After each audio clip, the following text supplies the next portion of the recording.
Aku seneng banget, Non. Sekarang Non bisa jenguk Nyonya ini dengan bebas. Terus sekarang Nyonya ini juga dapat perlengkapan medis yang lengkap.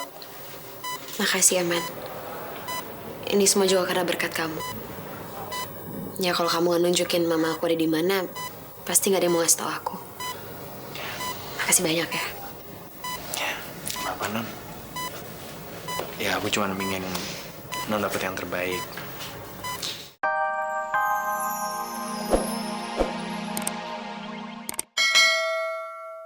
Oh, benar-benar contoh pemimpin yang sangat baik. Ibu yang cantik ini selalu datang setiap hari hanya untuk kerja. Benar-benar rajin. Saya rasa Anda ini adalah laki-laki yang terpelajar. Tahu sopan santun bagaimana caranya masuk ke ruangan kerja orang. Bisa permisi atau ketok dulu kan? Wow. Ibu direktur yang cantik ini semakin cantik kalau semakin galak rupanya. Sudahlah Bu Malena, tidak perlu marah-marah seperti itu. Biar bagaimanapun antara saya dan Ibu kan memiliki kerjasama yang saling menguntungkan kedua belah pihak.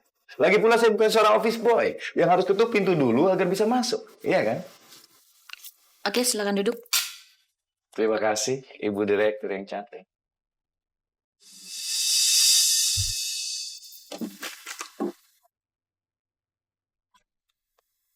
Kamu kesini pasti ada maksud tertentu. Jangan bilang ke saya kalau tidak ada maksud apa. Oh jelas. Saya datang kemari sebetulnya hanya ingin memberikan sesuatu. Ya.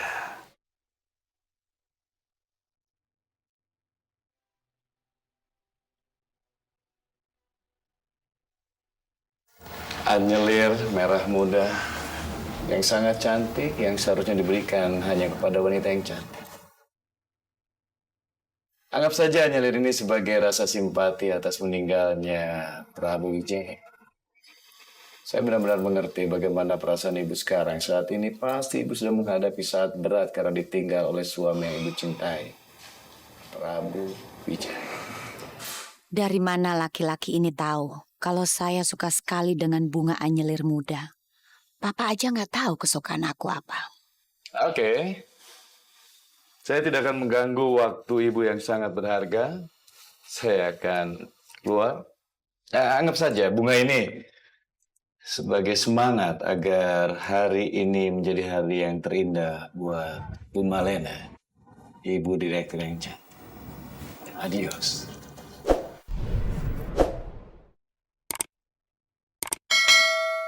Anyelir. Lama sekali saya nggak pernah dapat bunga dari laki-laki, bahkan Erlanda. Aku yakin sekali pasti sekarang Malena mengagumi bunga yang aku bawa. 1, 2, 3. Satu hal lagi. Saya hanya ingin tahu, kira-kira apa saya bisa mengajak Ibu Direktur yang cantik ini untuk makan malam bersama? Di restoran yang romantik di luar sana. Sambil mungkin kita bisa membicarakan kerjasama yang saling menguntungkan di antara kita. Gimana, Bu Malen? Kalau mau membicarakan soal kerjasama, saya tentu tidak keberatan. Apalagi untuk memajukan perusahaan. Tentu saya tidak akan menolak. Mau ngapain sih laki-laki itu ke ruang kerja mama segala? Perasaan gue nggak enak nih. Jangan sampai mama tergoda juga sama Om Rizky ini. Ya, kalau begitu saya akan cari restoran yang tepat untuk kita bisa bertemu nanti. Suatu tempat yang romantik yang bisa berbicara lebih leluasa. Tapi tidak perlu mendesak. Selamat siang, selamat bekerja.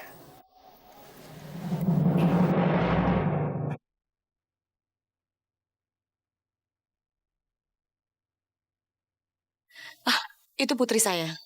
Ya. Irfan.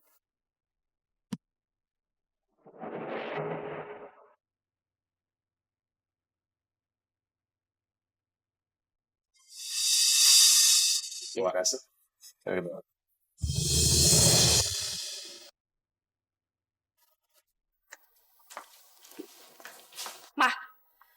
Mama bisa nggak usah keganjenan sama dia.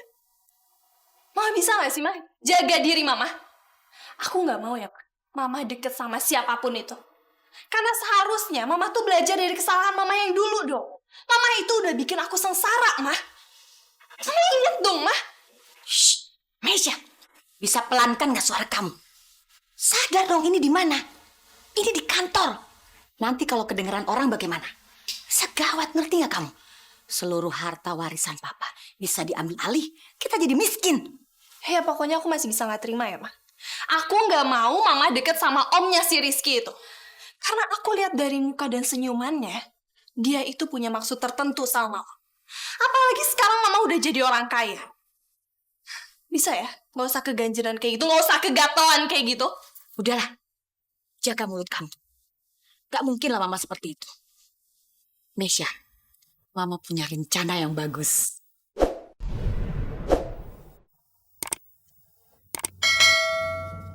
Tuh kan, aku lihat dari senyuman Mama, kayaknya Mama juga naksir kan sama dia.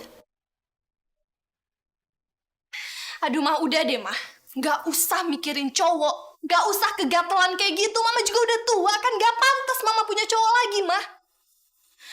Aduh, heran deh. Kamu tenang aja lah Mesya. Siapa juga yang perlu laki-laki? Mama nggak perlu. Yang sekarang Mama perlukan adalah harta yang banyak. Mau Om Irfan atau siapa, Mama nggak perlu. Enak aja. Mama udah susah-susah mendapatkan harta warisan itu, nanti yang ada mereka merebut. Udahlah, kamu nggak usah khawatir ya. Oke, aku percaya sama Mama. Tapi kalau Mama ingkarin janji Mama, aku akan peringatin dia langsung. Ingat.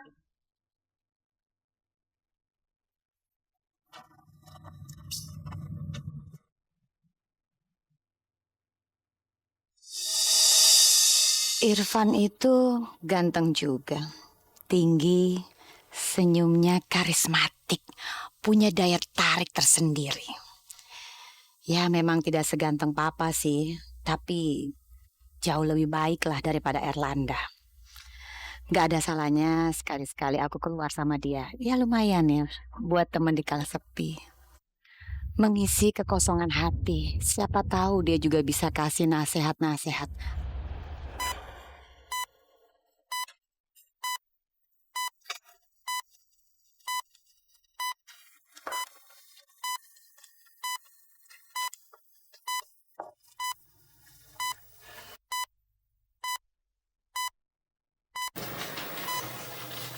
Aku seneng banget, Non. Sekarang Non bisa jenguk Nyonya ini dengan bebas. Terus sekarang Nyonya ini juga dapat perlengkapan medis yang lengkap. Makasih, Aman. Ini semua juga karena berkat kamu. Ya kalau kamu nggak nunjukin Mama aku ada di mana, pasti nggak ada yang mau ngasih tau aku. Makasih banyak ya. Ya, apa Non? Ya aku cuma ingin Non dapat yang terbaik. Dan aku juga tahu ini masa-masa yang sangat sulit buat Non. Apalagi sejak Papa Non meninggal. Dan aku minta maaf banget ya Non. Ya aku nggak bisa dampingin Non, aku nggak bisa bantuin Non sedekat kayak dulu Non. Jadi ya apa yang aku lakuin sekarang cuman ya dari keinginan aku untuk bikin Non bahagia aja.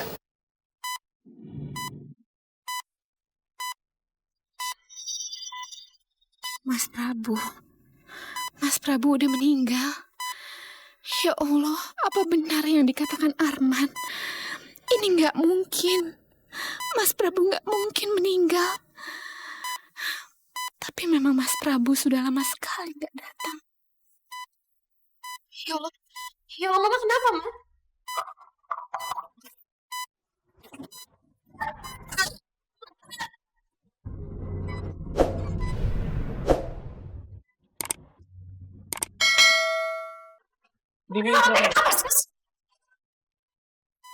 Mama Mbak Kolek, silakan Mbak tolong tunggu di luar. Tapi saya tidak bisa melakukan perawatan yang maksimal Mbak. Satu-satunya cara, Nyonya ini harus dibawa ke rumah sakit yang perawatan medisnya lebih lengkap. Oke, terus sekarang gimana? Tapi Mbak tenang saja, saya akan berusaha untuk melakukan pertolongan sementara untuk Nyonya ini. Mbak berdoa saja, saya akan berusaha semaksimal mungkin untuk menolong Nyonya ini. Tapi sekarang tolong Mbak tunggu di luar. Sus harus tolong Mama saya ya, Sus. Baik. Mama saya harus ditolong ya, Sus. Baik. kamu, Man.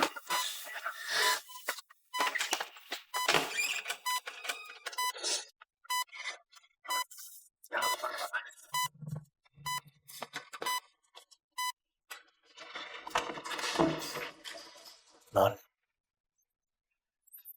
Non sabar ya, Non. Udah aku yakin Nyonya ini gak apa-apa kok, Non. Ya. Ini kenapa lagi sih? Hah? Zaira, kamu tuh jadi anak cengeng banget. Ngapain sih? Emang gak ada kerjaan lain selain nangis sedih? Hah? Puyeng dilihatnya. Mama Lena, aku mohon, Ma. Tolong pindahin Mama ini ke rumah sakit dong, Ma. Barusan Mama ini tuh kolaps lagi, Ma. Dan kata susternya, perawatan di sini tuh gak tepat, Ma. Gak cukup buat Mama ini. Mama ini harus dibawa ke rumah sakit, Ma. Aku mohon, Ma. Gimana kalau Mama ini meninggal? Gimana kalau terjadi sesuatu sama Mama ini? Zahira, mama kamu seperti itu udah biasa. Lagi pula, kamu jangan lupa dengan perjanjian kita. Kamu tuh harusnya beruntung dong Mama Lena mau ngejaga mama kamu. Udahlah, daripada dibawa ke rumah sakit, biayanya besar banget. Sehari-hari untuk pengobatan aja, lama-lama kita bisa bangkrut. Apalagi dipindahin ke rumah sakit. Udah Zahira, kalau kamu nggak setuju, kamu bawa aja mama kamu pulang biar cepat mati sekalian. Ma, aku janji deh, Ma. Aku akan ganti semuanya, Ma. Aku akan nyicil duitnya ke Mama Lena. Asalkan Mama ini dipindahin ke rumah sakit, Ma. Zahira, lo pengen nyokap lo sembuh. Apa lo lupa ya? Nyokap lo itu udah bulanan koma. Dan sekarang lo nyuruh Mama untuk ngerawat Tante Aini di rumah sakit. Lo mau bikin kita bangkrut apa? Terus lo mau ganti pakai apa? Emang lo punya duit? Duit dari mana? Ya tapi ucapan Zaira juga ada benernya. Kalau Nyonya ini nggak dibawa ke rumah sakit, terus nanti dia meninggal, gimana? Aku yakin kalau Pak Prabu masih hidup, dia pasti akan kasih Nyonya ini perawatan yang terbaik. Dan kalau dia tahu soal hal ini, dia pasti akan marah besar sama Nyonya Malena. Kacung, siapa suruh kamu bicara? Kamu punya duit? Ya, punya duit. Mau kamu mengeluarkan biaya semuanya? Udahlah, udah miskin aja belagu banget so kaya. Tapi Mama Lena, aku mohon, Ma. Aku janji aku akan ganti semuanya, Ma. Ayolah, Mama. Ya oke lah, Mama Lena akan telepon dokter. Tapi biaya dokter kamu yang tanggung. Mama Lena yang menanggung pengobatan dan suster. Iya, Ma. Nggak ibu, nggak anak, selalu aja bikin susah. Heran. Tambah lagi nih, kacung. Halo? Dokter? Dokter begini.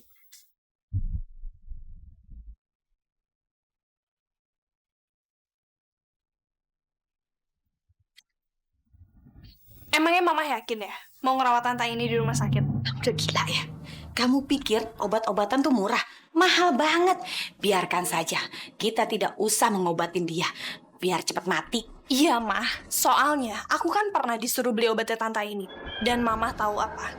Harganya itu bisa untuk beli aku bedak selama 1 bulan, Mah. Itu kan nyusahin banget. Bisa-bisa kita tuh bangkrut. Itu maksud Mama. Emangnya kamu pikir tadi Mama mau telepon dokter untuk kesini? Enggak. Biar aja Tante Aini kolaps seperti itu. Mesya, mau susternya canggih, pinter, mau dokter juga pinter, tapi kalau peralatannya sederhana, tetep aja Tante Aini jadi kolaps. Ya kan? Lama-lama dia bisa mati. Nah, uangnya bisa kita pakai. Kita belikan berlian. Mama ngincer berlian banget, ada berliannya bagus. Kamu kan mau keluar negeri kan? Iya, Mah. Aku tuh pengen ke Jerman. Aku pengen ke Belanda, Mah. Aku pengen ke Amerika. Pokoknya aku pengen belanja baju di sana. Aku tuh pengen, Mah, beli belanja yang keren-keren, baju-baju yang bagus-bagus.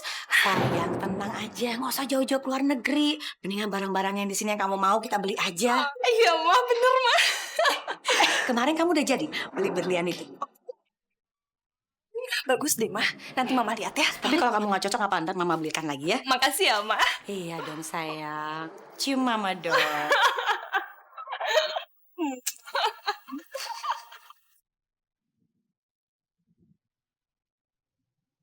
Ya udahlah ya Amira, kamu kenapa sih kue aja digitu-gituin amat? Amira, ntar aku beliin deh yang mahal, yang ganteng, yang cantik. Udah, jangan sedih. Aku nggak butuh yang baru, Rizky. Aku nggak butuh yang lebih mahal. Dan itu penting banget buat aku. Segitu pentingnya, sampai manyun begitu. Emang buat siapa nih? Biasa aja, kenapa sih? Buat kamu.